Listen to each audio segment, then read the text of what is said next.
Everyone, welcome back. आज मैं explain करूंगी एक ऑनगोइंग फैंटेसी के ड्रामा के सिक्स्थ सेंस एपिसोड 1। तो चलिए शुरू करते हैं। एपिसोड की शुरुआत एक बहुत ही अजीब से सपने से होती है जिसमें कुछ भी ठीक से दिखाई नहीं दे रहा था। कभी कोई बच्ची डूब रही थी, कोई लड़की डूब रही थी, किसी का एक्सीडेंट हो जाता है, कोई इंटीमेट हो रहे थे, कभी पुलिस आ जाती है। और ये सपना हमारी फीमेल लीड देख रही थी। इसका नाम है ईसुल और ये एक एडवर्टाइजमेंट कंपनी की एक टीम की हेड है और इसका काम का प्रेशर बहुत ज़्यादा रहता है। ये हफ्तों तक घर नहीं जा पाती है, उसे ऑफिस में ही रहना पड़ता है। रात रात भर तक उसे जाग के काम करना पड़ता है। वो ऑफिस में ही रेडी होती है, अपना मेकअप करती है, फिर वो ऑफिस की तरफ जाने लगती है। फिर वो कॉफ़ी लेने जाती है कैफेटेरिया, लेकिन उसे कॉफ़ी नहीं दे रहा था वो स्टाफ। वो बोलता है तुम्हें मना है कॉफ़ी पीना। वो बोलती है प्लीज़ मुझे दे दो, मुझे बहुत ज़्यादा ज़रूरत है, मुझे आज भी जागना होगा, प्लीज़ तुम दे दो। बहुत मिन्नतें करने के बाद उसे कॉफ़ी मिलती है। एक्चुअली उसे इंसोमेनिया है, इसीलिए उसका कॉफ़ी पीना मना है। फिर उसके पास एक कलीग और उसकी फ्रेंड आती है, इसका नाम है इमोजी। उसकी हालत पूरी पागल जैसी हो गई थी क्योंकि वो भी ऑफिस में रह रही थी और उनका पूरा टीम ही ऑफिस में था काम के चलते। वो बोलती है मुझसे और नहीं किया जा रहा है, कितना बुरा है ये दिन। फिर ईसुल हंस के बोलती है ये रेनी डे बहुत ही अच्छा लगता है मुझे। वो बोलती है क्या तुम पागल हो गई हो, रात भर जग जग के देखो कितना सनी डे है। वो बोलती है नहीं अभी रेन होगा। वो काउंटडाउन शुरू करती है, 10 से 1 तक गिनते गिनते रेन शुरू हो जाती है। एक ऑफिस के स्टाफ यून आती है और वो बहुत ही बुरी तरीके से गिर जाती है। सब लोग उसके पास दौड़ के आते हैं। ईसुल खड़ी होकर यून को देख रही थी, उसे पास्ट की बातें याद आती है। एक दिन लिफ्ट में यून बहुत ही दौड़ते हुए आती है। यून के हेयर ईसुल के लिप्स को टच करते हैं और तभी समय रुक जाता है, सब कुछ रुक जाता है उसके साइड में। और ईसुल यून का फ्यूचर देख लेती है। देखती है वो बारिश में बहुत ज्यादा भीगने वाली है, फिर वो बुरी तरीके से गिरने वाली है। एक्चुअली ये ईसुल की एक पावर है, अगर उसके लिप्स के साथ किसी भी इंसान का कोई भी बॉडी पार्ट टच होता है तो वो उस इंसान का फ्यूचर देख सकती है और वो इसे अपना सिक्स्थ सेंस मानती है। ईसुल बोलना स्टार्ट करती है, पता नहीं मुझ में ये एबिलिटी कहाँ से आई। 22 साल पहले जब मैंने अपने फादर को किस किया था हाथों में, तब हम लोग हॉस्पिटल में थे और उनकी हालत बहुत ही क्रिटिकल थी। मैंने देखा था कि उनकी डेथ होने वाली है और मैं बहुत ज्यादा घबरा गई थी। फिर मैंने एक दिन मेरे मॉम को चिक्स में किस किया था और मैंने देखा था उनका फ्यूचर। वो बहुत ही ज्यादा फेमस हो गई थी और उनके फ्यूचर में मैं कभी भी नहीं थी और वो मुझसे बहुत ही ज्यादा दूर जा चुकी थी। फिर मैंने अपने फर्स्ट बॉयफ्रेंड को किस किया था, फिर मैंने उसका फ्यूचर देखा था कि वो किसी और लड़की के साथ इंटीमेट हो रहा था। फिर मैंने उससे ब्रेकअप कर लिया। ब्रेकअप की वजह से वो दुखी नहीं हुआ, मुझे पता चला कि वो किसी और लड़की के साथ मुझे चीट कर रहा था। मैंने एक चीज नोटिस की, जब भी मैं अपने प्यार करने वालों को किस करती हूँ उनके साथ मैं फ्यूचर में कभी भी नहीं होती हूँ, वो हमेशा मेरे बिना ही रहते हैं। फिर नेक्स्ट रिलेशनशिप में जब भी मेरा बॉयफ्रेंड मुझे किस करने की कोशिश करता था मैं उसे इग्नोर करती थी, इसी वजह से उसने मेरे साथ ब्रेकअप कर लिया। फिर मैंने सोचा ये रिलेशनशिप मेरे लिए नहीं है, फिर मैंने कभी भी किसी के साथ रिलेशन नहीं रखा। अब मेरी लाइफ एकदम रोबोट जैसी हो गई है, बहुत ही ज्यादा बोरिंग, मुझे बस काम ही करना पड़ता है हर टाइम पे। उसे हमेशा एक सपना आता है, वो एक दरवाजा खोलती है, रूम के अंदर से एक लड़का उसे अंदर खींच लेता है, फिर दोनों इंटीमेट होने लगते हैं और वो बहुत ही ज्यादा खुश थी। वो सोचती है पता नहीं ये कौन है, मेरी लाइफ में ये आएगा तो बहुत सारी खुशियाँ लेके आएगा, मैं उसके साथ बहुत खुश हूँ, मेरी लाइफ एकदम परफेक्ट है नॉर्मल लाइफ की तरह। फिर मीटिंग में हमारे मेन लीड को दिखाया जाता है, इसका नाम है मिन्हो और ये इन लोगों का बॉस है। बहुत ही ज्यादा रूड है ये सबको बहुत ज्यादा डांट रहा था क्योंकि उसे सबका काम एकदम पसंद नहीं आया था। मिन्हो अपने गले को टच कर रहा था। ईसुल बोलती है अभी ये मुझे डांटेगा, मुझे इसकी फितरत अच्छे से पता है, जब भी ये हंसता है तब ये सबको डांटने वाला होता है और जब भी ये अपने गले को टच करता है तभी ये मुझे डांटता है। वो सच में आके ईसुल को डांटने लगता है। वो पूछता है तुम इस ऑफिस की क्या हो, वो बोलती है मैं एई हूँ और वो बोलता है और इस टीम की क्या हो, वो बोलती है इस टीम की मैं लीडर हूँ। वो बोलता है तो लीडर हो लेकिन तुमने ऐसा काम क्यों किया है, मुझे तुम्हारा काम बिल्कुल पसंद नहीं आया। वो बोलती है हमने रात रात तक जाग के बनाया है। वो बोलता है एक्सक्यूजेस मत दो, एक दिन के अंदर मुझे काम चाहिए और और ये रिजेक्टेड है। फिर वो वहाँ से जाने लगती है। मिन्हो उसे रोक लेता है और बोलता है मैंने तो सुना है तुम सब कुछ पहले से ही जानती हो, तो आज तुम्हें पता नहीं चला था कि यहाँ पे प्रेजेंटेशन में क्या होने वाला है। वो बहुत ज़्यादा घबरा जाती है। क्या मिन्हो को पता चल गया है? फिर वो बोलती है ऐसे कुछ बात नहीं है, ऐसे ही मैं बोलती हूँ। वो बोलता है हाँ तुम बहुत ही ज़्यादा डम हो और लोग तुम्हें बहुत ही ज़्यादा इम्पोर्टेंस देते हैं, तुमसे कुछ भी नहीं होगा। फिर वो बाहर चली आती है। इमोजी उससे बोलती है तुमने जो बोला था वही हुआ, इसने हमारा प्रोजेक्ट रिजेक्ट कर दिया। वो बोलती है मैं पहले से ही जानती थी कि ये रिजेक्ट करने वाला है, इसीलिए मैंने जैसे तैसे ही एक खराब सा प्रोजेक्ट बना के दिखाया और दूसरा प्रोजेक्ट हमारे पास रेडी है और हमारा प्लान भी ये एक्सेप्ट कर लेगा। लेकिन अगर प्लान भी मैं पहले दिखाती तो ये रिजेक्ट कर देता, जितना भी अच्छा होता।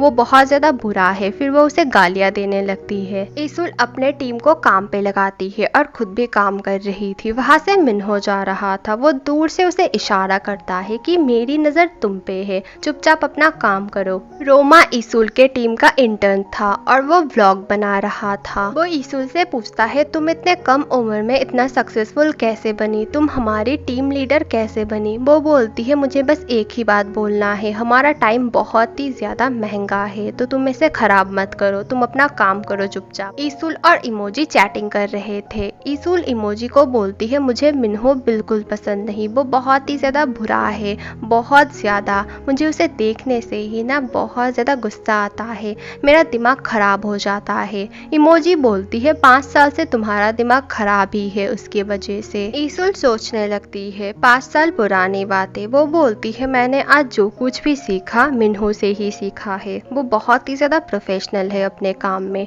लेकिन वो बहुत ही बुरा इंसान है। वो हमेशा मुझे बुरे तरीके से ट्रीट करता है, पहले भी मुझे बहुत ही बुरे तरीके से वो ट्रीट करता था। जिस दिन पहली बार वो दोनों मिले थे, मिन्हो ने उसे बोला था तुम्हारा ड्रेसिंग सेंस अच्छा नहीं है, इसे चेंज करना, तुम्हारा मुंह भी अच्छा नहीं है, मेकअप चेंज करो, तुम्हारा हेयर स्टाइल चेंज करो, तुम्हारी बोलने के तरीके को भी चेंज करना पड़ेगा और तुम्हारा फेशियल एक्सप्रेशंस भी चेंज करना पड़ेगा, तुम एकदम लायक नहीं हो यहाँ पे काम करने के। फिर वो उसे लेके शॉपिंग कराने गया था और उसने उसका कार्ड भी उसे दिया था और बोला था जाओ अपने आप को एकदम चेंज करके लाओ, एकदम परफेक्ट बन के आना। ईसुल वॉशरूम में थी और वहाँ पे मिन्ही रो रही थी। वो बोलती है दरवाज़ा खोलो। फिर वो बोलती है क्या हुआ? वो बोलती है मुझे बहुत डांटा प्रोडक्शन टीम के चीफ ने। वो बोलती है तो तुम रो क्यों रही हो, क्या तुम्हें उन्होंने फायर कर दिया? वो बोलती है नहीं। क्या तुम्हारा ब्रेकअप हो गया? वो बोलती है नहीं। क्या तुम बहुत बीमार हो कि तुम्हारा रोना ही नहीं रुक रहा है? वो बोलती है नहीं। फिर वो बोलती है तो रोना मत, इस 3 चीज़ों के अलावा तुम कभी भी मत रोना, यहाँ पे काम करना है तो ये सब सहन करना होगा। फिर वो अपना कार्ड देती है उसे और बोलती है जाओ किसी पार्लर में जाके 2 घंटा सो लो, फिर तुम ठीक हो जाओगी। ईसुल बोलती है पहले मिन्हो मेरे साथ ये सब करता था और अब अपने जूनियर के साथ मैं ये सब कर रही हूँ। पहले मुझे लगता था ये सब नॉनसेंस है, लेकिन अब लग रहा है नहीं ये सब ठीक ही है। फिर पास्ट की बातें दिखाया जाता है। 3 साल पहले वो बहुत ही ज़्यादा रो रही थी। मिन्हो ने भी उसे 3 क्वेश्चंस किए थे और फिर बोला था मत रो। फिर उसने उसका कार्ड दिया था और बोला था पार्लर में चले जाओ। ईसुल अपने टीम के साथ मिलकर प्रोजेक्ट बना लेती है। वहाँ पे सीईओ आता है मिस्टर इयोम, लेकिन वो बहुत ही बिगड़ल किस्म का इंसान था। वो बहुत ही ज़्यादा ड्रंक था। उसे इंसुल बोलती है प्लीज़ आप ऐसे मत कीजिए, प्लीज़ हमारे प्रोजेक्ट के बाद आप रहिएगा। वो बोलता है मुझसे नहीं हो पाएगा और देखा जाएगा, फाइनल दिन मैं आ जाऊंगा। मिन्हो परेशान लग रहा था, किसी चीज़ का वो मेडिसिन ले रहा था। वहाँ पे ईसुल आती है, अपना प्रोजेक्ट दिखाती है। उसे पसंद आता है, लेकिन बोलता है एंडिंग थोड़ा सा अलग होना चाहिए था। वो बोलती है ठीक है। आज मीटिंग थी, अचानक ईसुल की नोज ब्लीड करने लगती है। मिन्हो उसे बोलता है तुम वॉशरूम चली जाओ। वो भाग के जाती है।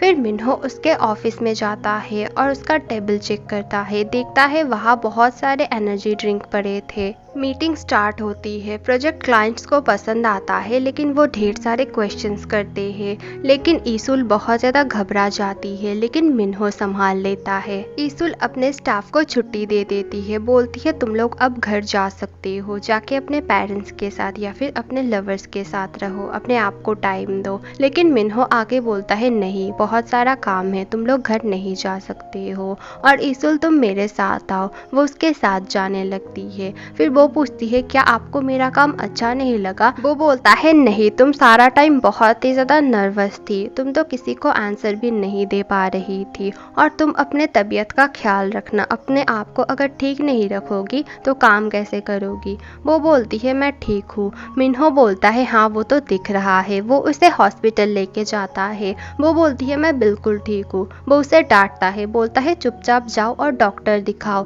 फिर वो चला जाता है। ईसुल बोलती है लेकिन इसे कैसे पता चला कि मैं इसी हॉस्पिटल में आती हूँ। डॉक्टर ईसुल को डांटते हैं, बोलते हैं मैंने तुम्हें कितनी बार बोला रात में अच्छे से सोया करो, नहीं तो तुम्हारी तबीयत बहुत ज़्यादा बिगड़ जाएगी, तुम रात में नहीं सोती हो, और तुम्हें मना है ना एनर्जी ड्रिंक पीना और कॉफ़ी पीना, फिर भी क्यों पीती हो। और 2 साल पहले पता है ना क्या हुआ था, तुम्हारी तबीयत इतना ख़राब हो गया था, तुम्हें तो होश ही नहीं आ रहा था कितने दिनों तक। वो बोलती है ठीक है, मैं आपको प्रॉमिस करती हूँ अब से नहीं पीऊँगी। और वो बोलते हैं पता है तुम्हारे इंडस्ट्री के बहुत सारे लोग आते हैं, बहुत सारे एई यहाँ पे आते हैं अपने इलाज के लिए, क्या तुम लोगों को नींद नहीं मिलती है। वो बोलती है कौन आता है मेरे साथ, लेकिन डॉक्टर बोलता है आता है कोई, लेकिन तुम्हें क्यों बताऊँ। ऑफिस में आते ही ईसुल एनर्जी ड्रिंक पीने लगती है और बोलती है मैं तुम्हें छोड़ के तो जी ही नहीं सकती, तुम ही तो मुझे एनर्जी देते हो, वरना मैं ये सब काम कैसे करूँगी। पीछे से मिन्हो उसे आवाज़ लगाता है और वो डर जाती है और फिर वो गिरने लगती है और मिन्हो हट जाता है। वो मिन्हो को पकड़ने जा रही थी, फिर से पकड़ने जाती है, फिर से भी वो हट जाता है। वो दूसरे किसी को पकड़ के एक साथ गिर जाती है और फिर सब लोग आते हैं दौड़ के। वो बोलते हैं मैं तो गिर नहीं रही थी, ऐसे ही देख रही थी ये फर्श कितना आरामदायक है, वैसे ये आरामदायक है। और मिन्हो वहाँ से चला जाता है। मीटिंग हो रही थी और मिन्हो सबको समझा रहा था कि कैसे कैसे एड शूट करना पड़ेगा, और सब लोग नोट डाउन कर रहे थे और ईसुल अजीबोगरीब नोट लिख रही थी। नोट के साथ साथ वो मिन्हो को बहुत ज़्यादा बुरा भला लिख रही थी और वो राइम्स भी बना रही थी। फिर मिन्हो बोलता है तुमने क्या लिखा है दिखाओ। वो बहुत ही ज़्यादा घबरा जाती है। फिर वो बोलता है ठीक है दिखाने की ज़रूरत नहीं है, लेकिन कल सुबह तुम शूटिंग स्पॉट में जाना और तुम्हारे साथ इमोजी जाएगी। फिर दोनों शूटिंग स्पॉट पे जाते हैं। इमोजी बोलती है मुझे लगता है मिन्हो सर तुम्हें बहुत ज़्यादा पसंद करते हैं। वो बोलती है क्या वो खड़ूस मुझे पसंद करता है, वो हमेशा मेरे जान के पीछे पड़ा रहता है, मेरा जी चले तो मैं उसे तो मार ही डालूं, फिर मैं जेल में चली जाऊं। वो हंसती है। वो बोलती है नहीं, उसके वजह से ही तुम इतनी सक्सेसफुल हो, हमारे सारे कलीग के अंदर तुम बहुत ही ज़्यादा सक्सेसफुल हो, वो भी उसने ही तुम्हें बनाया है, और लड़के जिन्हें पसंद करते हैं उनके पीछे ही वो पड़े रहते हैं। वो हंस के बोलती है इसका मतलब मिन्हो सर हमारे सारे ऑफिस के स्टाफ्स को पसंद करते हैं। इमोजी बोलती है ये बात भी सही है, वो तो सबके पीछे ही पड़े रहते हैं। इमोजी ईसुल की एक फोटो क्लिक करती है। एक बेड की शूट होने वाली थी, इसीलिए वहाँ पे बेड्स थे और वहाँ पे इमोजी सो जाती है और बोलती है तुम्हारे लाइफ में ना बहुत ज़्यादा सूखापन है, तुम भी इसी बेड पे किसी के साथ सो जाओ और दोनों एक दूसरे के साथ रोमांस करो, फिर सो जाओ, बहुत ही अच्छे से नींद आएगी, मुझे तो बरसा बीत गया। ईसुल बोलती है मुझे ये सब नहीं चाहिए, मुझे तो बस काम करना है और बहुत ज़्यादा काम करके बहुत आगे जाना है और बहुत ज़्यादा कॉम्प्लीमेंट पाना है, उसी के लिए मैं बनी हूँ। ईसुल मॉडल के पास जाती है। मॉडल बहुत ज्यादा नखरा कर रही थी ऐड करने में, बार बार वो मना कर रही थी। ये मॉडल है जी यंग और ये हमारी सेकंड फीमेल लीड है। वो पहले तो मना करती है लेकिन ईसुल उसे बहुत अच्छे से समझाती है। जी यंग बोलती है लेकिन मेरे उप्पा कहाँ है। वो बोलती है तुम्हारा उप्पा कौन है। वो बोलती है मिन्हो, मिन्हो मेरा उप्पा है। बहुत ही ज्यादा शर्मा रही थी वो, और वो सोचती है कितना अजीब है, उस मिन्हो को ये उप्पा बोलती है और उसे पसंद भी करती है। वो बोलती है थोड़ी देर में वो आ जाएगा, उसी ने मुझे भेजा है। फिर जी यंग थोड़ा सा सॉफ्ट होती है, बोलती है ठीक है मैं प्रोजेक्ट के बारे में सोच के बोलूंगी। फिर वो ईसुल के लिप्स को टच करती है और बोलती है तुम्हारा लिप शेड बहुत अच्छा है, कौन सी लिपस्टिक है। और तभी टाइम रुक जाता है और ईसुल उसका भविष्य देख लेती है। वो देखती है जी यंग उसके साथ शूट कर रही है, वो बहुत ही ज्यादा खुश हो जाती है। फिर वो भाग के जाती है और जी यंग के लिए एक लिपस्टिक खरीदती है और वो लिपस्टिक लेके आती है, लेकिन वो देखती है मिन्हो और जीयंग किस कर रहे थे और वो बहुत ही ज़्यादा घबरा जाती है। वो बोलती है सॉरी। वो जाने लगती है लेकिन वो बहुत ही बुरी तरीके से गिर जाती है। इस बार भी मिन्हो उसे पकड़ सकता था लेकिन मिन्हो हट जाता है। वो चली जाती है, मिन्हो उसके पीछे पीछे जाता है। जीयंग मिन्हो को रोक रही थी लेकिन वो नहीं रुकता है। बाहर जाके वो सोचने लगती है ये मैंने क्या देखा। फिर वहाँ पे मिन्हो आता है। वो बोलती है सॉरी, मुझे बहुत ज़्यादा बुरा लग रहा है, मैंने ऐसा किया, मैं किसी को नहीं बोलूँगी। फिर मिन्हो उसके बहुत पास आ जाता है और बोलता है जो भी तुमने देखा वो एक मिसअंडरस्टैंडिंग है, हम कुछ भी नहीं कर रहे थे। ईसुल तो बहुत ही ज़्यादा घबरा गई थी। रोमा की आज वेलकम पार्टी थी, सारे स्टाफ मिलकर वेलकम पार्टी करते हैं। फिर मिस्टर यम ईसुल को कॉल करते हैं और वो भी पार्टी कर रहे थे। वो बोलते हैं तुम लोग जाके सो जाओ, कल सुबह आ जाना। वो बोलती है नहीं, हम लोग यहाँ पे ही रहेंगे, अगर शूटिंग स्पॉट में कोई भी मुश्किल हुई तो हम लोग संभाल लेंगे। वो डांटते हैं नहीं, तुम्हें मेरी ऑर्डर माननी ही पड़ेगी। और वो सबको बोलते हैं तुम लोग चले जाओ। वो आके देखती है सब लोग चले गए हैं। मिन्हो वर्कर्स के पास जाता है और उन लोगों को खाना देता है और बोलता है ये सब ईसुल ने भेजा है। ईसुल का यह फर्स्ट प्रोजेक्ट था इंडिविजुअल, लेकिन मिन्हो नहीं चाहता था कि यह खराब हो। वो हमेशा चाहता था कि वो सक्सेसफुल बने। मिन्हो आसमान की तरफ देख रहा था और बोल रहा था वेदर ठीक नहीं रहेगा। ईसुल घर चली जाती है, उसकी मॉम यहाँ पे नहीं रहती है और वो अपने कज़न के साथ रहती है, लेकिन दोनों ही घर में नहीं रह पाते हैं। उसकी कज़न आती है और बोलती है तुम हमेशा काम काम काम ही करती हो। वो गुस्सा होकर अंदर चली जाती है। फिर वो अंदर आती है। वो बोलती है तुम्हें पता है ना मेरा फ्यूचर क्या है, मेरे पास ज़्यादा दिन नहीं है, मैं मर जाऊंगी बहुत जल्द। वो सैड हो जाती है। ईसुल बोलती है इसीलिए तो जितना दिन बचा है तुम्हें जो मर्जी तुम वही करना। वो बोलती है नहीं करना। फिर ईसुल बोलती है बोलो तुम्हारे लिए क्या करोगी, तुम खुश हो जाओगी। वो बोलती है कुछ भी नहीं। फिर ईसुल उसे ढेर सारे पैसे देती है, बोलती है इनसे तुम्हें जो भी करना है तुम कर लेना। फिर वो खुश हो जाती है। ईसुल को नींद नहीं आ रही थी और वो बोलती है मेरी लाइफ में तो सब कुछ ठीक ही चल रहा है, प्रोजेक्ट भी मेरा ठीक ही है। फिर वो बोलती है लेकिन वो मिन्हो उस लड़की के साथ कर क्या रहा था, यही सोच सोच के उसे बहुत ज़्यादा बुरा लग रहा था।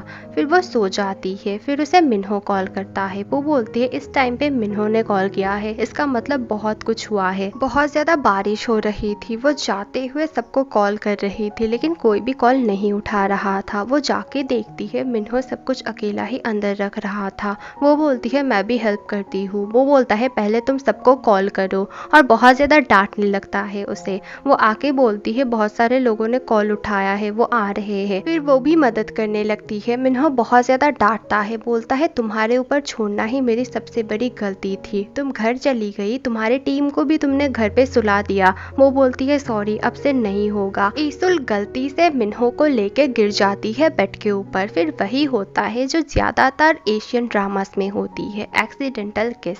और फिर दोनों में किस होती है और टाइम रुक जाता है, बारिश भी रुक जाती है। ईसुल मिन्हो का फ्यूचर देखती है कि वो और मिन्हो इंटीमेट हो रहे थे और दोनों हैप्पी कपल है और मिन्हो ही वही लड़का है जिसके सपने वो देखा करती है। वो बोलती है आज तक मैंने जिसका भी भविष्य देखा है सब कुछ सही हुआ है, लेकिन आज मैंने जो देखा ये कभी भी पॉसिबल नहीं है, मेरा और मिन्हो का कभी भी कुछ नहीं हो सकता। एपिसोड 1 यहीं पे खत्म होती है। अगली वीडियो बहुत जल्द आएगी, थोड़ा सा वेट करना। Thank you for watching, bye.